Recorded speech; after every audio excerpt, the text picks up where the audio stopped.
Bonjour à toutes et bonjour à tous. Bienvenue dans Entre deux pages. Nous allons plonger dans un roman captivant où se mêlent l'introspection et la quête de sens. Une aventure humaine qui explore l'amitié et la fraternité, le temps qui passe. Ce roman s'intitule Les Petits Lutteurs de Jean-François Fugue, que nous avons le plaisir d'accueillir ce soir pour nous en parler. Jean-François Fugue, bonjour. Bonjour. Alors vous êtes historien de formation, fonctionnaire dirigeant au ministère de la Fédération Wallonie-Bruxelles, après tour à tour avoir dirigé le Mondaneum de Mons et le service de la lecture publique. Mais vous êtes surtout et aussi auteur. Vous n'en êtes pas à votre premier livre, mais celui-ci a quelque chose d'un peu particulier. C'est un roman qui est totalement dans la fiction, ou presque. Il y a un peu de vous dans chaque personnage, mais nous y reviendrons un peu plus tard. Avant même de rentrer dans le vif du sujet, j'aimerais revenir sur un élément qui m'a interpellé. À la fin de votre ouvrage, dans vos remerciements, vous évoquez une colère qui était à l'origine de ce livre, comme une étincelle initiale. Pouvez-vous nous en dire un peu plus quelle était cette colère et comment elle vous a poussé à écrire ? Alors oui, c'est un incident qui s'est passé au ministère, un jour à midi, une discussion qu'on a eue entre collègues, et là je me suis rendu compte tout d'un coup que j'étais très vieux. Que j'étais très vieux parce que, oui, j'étais au ministère depuis longtemps, j'avais 55 ans à l'époque, et face à moi, des jeunes qui avaient des manières différentes d'appréhender le monde. Et la colère, en fait, est venue parce que je me suis rendu compte à un moment donné qu'il était très difficile de discuter un certain nombre de choses. Et pour la première fois dans ma vie, je me suis senti un peu dépassé, un peu d'une autre génération, un peu face aux nouveau qui était en train de prendre la place. Et c'est ce moment-là qui m'a donné envie d'écrire, qui m'a envie, en repartant de cet incident, de me poser la question, mais c'est quoi avoir 55 ans dans la société d'aujourd'hui? C'est quoi aussi avoir l'impression, pour la première fois, que ce qu'on a à offrir, les gens n'en veulent plus. Entrons maintenant dans le vif du sujet. Comment expliquez-vous qu'après 35 ans de séparation, même s'ils ne se sont jamais vraiment perdus de vue, vos héros ne semblent jamais véritablement hésiter à se lancer dans cette mission ? Certes, on perçoit chez chacun d'eux des doutes, des craintes de ce qu'ils vont découvrir, de ce qu'ils vont vivre comme aventure, une appréhension qui de surcroît est normale. Pourtant, à aucun moment, le choix même de partir ne semble être remis en question, comme si sauver leur ami était une évidence. Ben voilà, ce sont 5 amis qui se sont connus à l'université, et ils ont ouvert des portes ensemble. Ils ont découvert ensemble un certain nombre de réalités, ils ont milité ensemble, ils ont construit leur imaginaire politique ensemble, ils ont aussi fait leur formation politique ensemble, et donc il y a des choses très très fortes entre eux, et même s'ils se sont plus vus, le fait d'avoir passé ces portes ensemble fait que ils sont là l'un pour l'autre. Et donc quand ils vont à un moment donné se rendre compte que leur 6e ami, le 6e homme de leur bande a disparu, qu'on ne sait pas où il est, qu'il est peut-être aux mains de criminels, oui, ils hésitent, vous avez raison, ils hésitent, et en même temps, ils savent que c'est ce qu'ils ont à faire. La perte de leur illusion de jeunesse, ce rêve de changer le monde, s'est heurté à une réalité en perpétuelle mutation. Un monde qui a évolué loin de leurs idéaux, des combats qu'ils ont menés quand ils étaient jeunes, auxquels ils ont dû s'adapter, parfois même à vouloir rentrer dans le rang, à absorber, à rentrer dans ce système qu'ils ont combattu quand ils étaient jeunes. Mais au fond, est-ce qu'ils se sont vraiment reniés ? Ou ont-ils trouvé une autre façon d'exister dans le monde qui les entoure ? On ne se renie jamais. C'est-à-dire qu'à un moment donné, on évolue, on change, et heureusement qu'on change. Si on était encore ce qu'on était à 20 ans, on serait peut-être un peu ridicule, on serait peut-être un peu à côté du monde. Mais je crois fondamentalement, on reste fidèle à soi-même. C'est ça qui est important. Et donc, eux, ils ont fait leur vie à un moment donné où leurs idéaux étaient des idéaux qui étaient un peu d'un autre temps. ils ont fait leur vie à un moment où le libéralisme échevelé, ce qu'on appelait le néolibéralisme, a pris un peu le pouvoir partout. Les choses évoluent et quand ils arrivent à 55 ans, ils sont dans un monde qui est de plus en plus un monde conservateur, qui est un monde qui a parfois pris des formes extrêmement dures vis-à-vis notamment de la migration, etc. Et donc, à cet âge-là, ils sont au moment des premiers bilans, ils ont fait un certain nombre de choses qu'ils croyaient justes, et chacun finalement a réussi à construire sa vie, soit pour l'un en étant fonctionnaire et en essayant de favoriser les droits culturels, hein, c'est ça qu'un des personnages a fait, soit en essayant d'aider les migrants, d'autres ont connu des situations un peu plus compliquées, et puis il y a Louis qui est allé en Afrique parce que il s'est dit que ça c'était vraiment la chose importante, hein, de militer, de travailler pour l'amélioration du sort des populations du tiers-monde. La très bonne critique parue dans Le Soir sous la plume d'Alain Lallemand évoque un côté un peu Club des Cinq, Patrouille des Castors. Une comparaison un peu intrigante qui suggère une aventure teintée de camaraderie et d'insouciance, mais ces quinquagénaires ne sont-ils pas encore quelque part les jeunes adultes qu'ils étaient ? Ou est-ce que leur périple cache en fait une quête bien plus profonde ?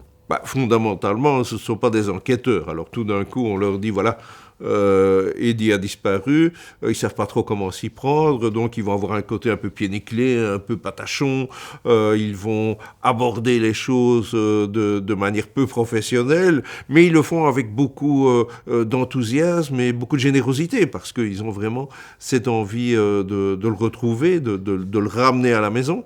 Donc, il y a ce côté-là, et puis évidemment, comme ils sont à un moment de leur vie où les choses sont compliquées, où ils ont l'impression de ne plus être tout à fait en phase avec l'époque, le voyage va s'avérer être un voyage un peu éclairant sur leur situation. Ça va les faire réfléchir à beaucoup de choses, et ils ne vont pas en sortir indemnes. Alors ce voyage, ce périple, s'apparente comme une véritable initiation, une ouverture sur la vision du monde qu'ils ont, mais aussi une plongée sur eux-mêmes. Tout au long de ce parcours, vos héros se remettent en question par rapport aux choix du passé, mais aussi aux choix de leur futur. C'est comme si chaque étape de ce voyage, de cette quête, de cette enquête, les poussait à revoir leurs priorités, à réévaluer leurs choix. Mais sans dévoiler la fin de l'histoire, pouvez-vous nous dire si ce voyage est-il une chance, une sorte de dernier rappel à se réinventer, ou plutôt une acceptation inévitable de ce qu'ils sont devenus ? Alors c'est un peu les deux, c'est une chance effectivement, puisque finalement la situation va les mettre dans les conditions de réfléchir à leur avenir, et puis se disent, mais au fond, est-ce que j'ai encore envie d'être permanent à la maison de la laïcité ? Est-ce que j'ai encore envie d'être fonctionnaire ? Est-ce que j'ai encore envie de faire des collectes de fonds pour l'opération 11-11 ? Donc ça, effectivement, il va y avoir toute cette remise en question, et d'autre part, il y a aussi le fait qu'ils vont se poser. À un moment donné, ils vont se dire, mais au fond, est-ce que c'est pas aussi ma dernière chance de me projeter dans autre chose, cette autre chose qui est un autre chose dans lequel il y a un peu de résignation ? Et vous avez raison. Est-ce que j'ai encore envie d'être dans ce monde-là qui ne veut plus de moi ? C'est les deux. Ils sont très ambivalents, ce sont des personnages ambivalents. Tout au long du roman, ils vont avoir des sentiments contradictoires, ils vont prendre des décisions tout en se disant que c'est peut-être pas ce qu'ils auraient eu envie de faire, mais c'est important pour eux. Ils vont se poser la question de leur place dans la société. Et donc oui, le roman se termine sur un choix qui est un choix assez radical finalement, au regard de ce qu'ils ont vécu jusque-là. Ils ont 55 ans. Hein. Ce sont des gens qui ont 55 ans, qui sont encore jeunes. Alors ça, c'est un peu un des paradoxes de notre époque, c'est qu'on nous dit qu'on doit travailler jusqu'à 67 ans, et à partir de 50 ans, on a l'impression d'être un peu vieux, d'être un peu dépassé. On nous dit qu'on doit être remplacé par une nouvelle génération qui est en ascension et qui, elle, a compris les valeurs du temps.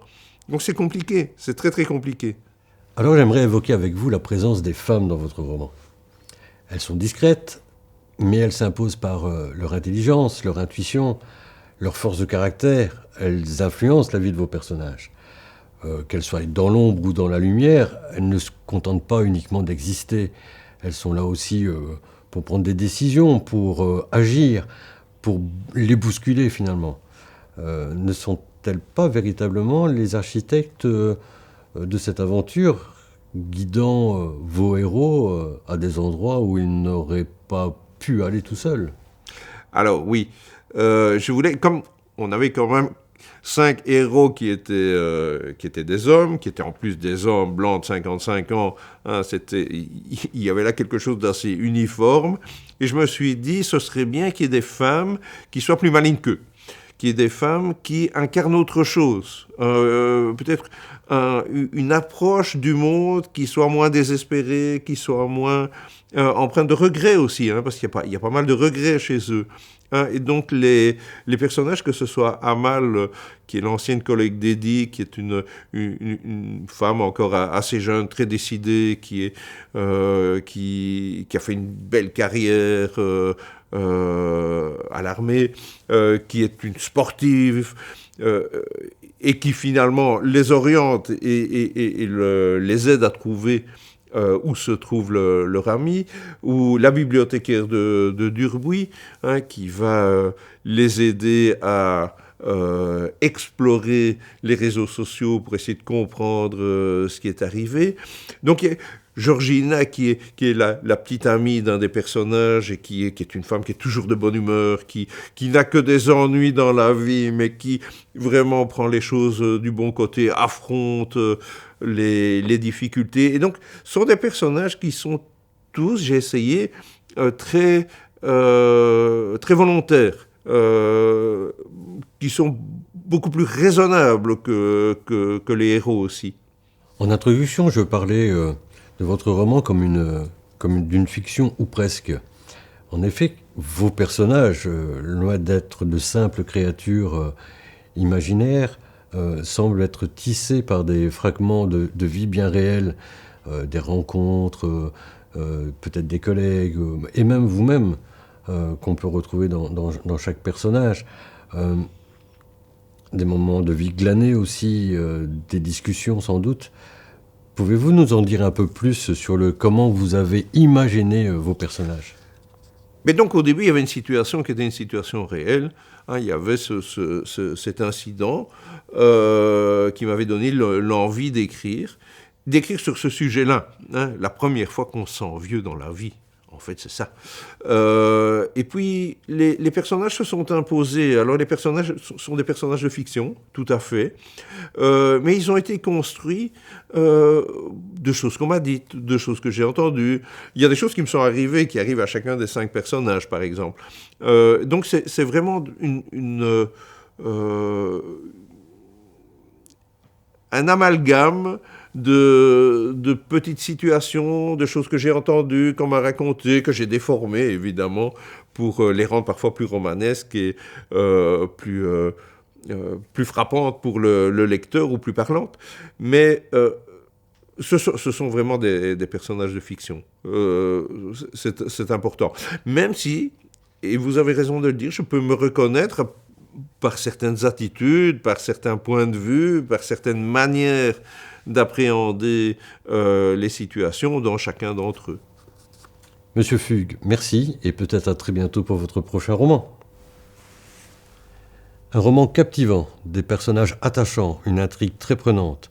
Voilà ce qui est au cœur de ce roman qui lie amitié avec un grand A, fraternité, mais également quête de sens.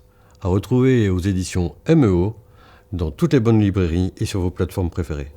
Merci d'avoir suivi Entre deux pages, bonne lecture et à très vite.